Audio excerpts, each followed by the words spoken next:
What's up, my YouTube friends? This question came to me via my Tumblr Ask Box. It's okay to say Tumblr in public now, right? As long as I don't say GIF in public and indicted. That sound effect represented a battle in the comments about GIFs versus GIFs. OMG, what? Just look at a debate about GIFs versus GIFs. It reveals so much about human nature. But Late Night Poems was wondering, all right, so I told this guy we should hang out sometime. He was like, yeah, we totally should.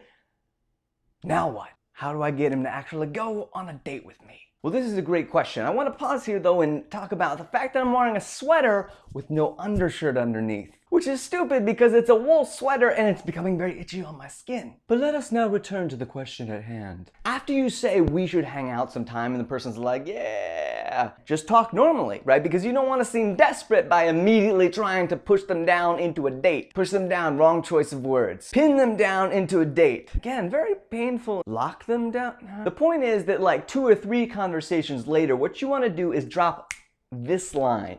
You're going to say, so when are we gonna hang out? Actually, you should not have such a tight facial expression. You should be like, so when are we gonna hang out? Yeah, that still was a little forced.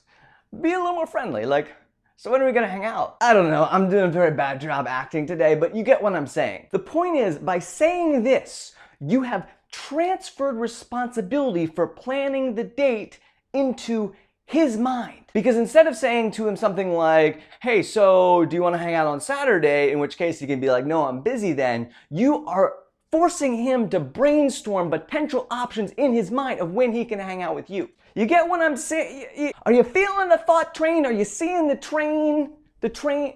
This is a spinning train instead of a regular linear train. And here's the real genius of that. By doing this, you are, instead of giving him sort of a question, do you want to hang out with me? You are making him buy into the date, right? You are drawing him in as a partner in planning it. Therefore, his ego is invested in the plan. Therefore, it's as if he asked you out in the first place, because now his ego is on the line for the success or failure of the date. It's genius! So powerful. And I'll conclude this video by saying, so when are we gonna hang out?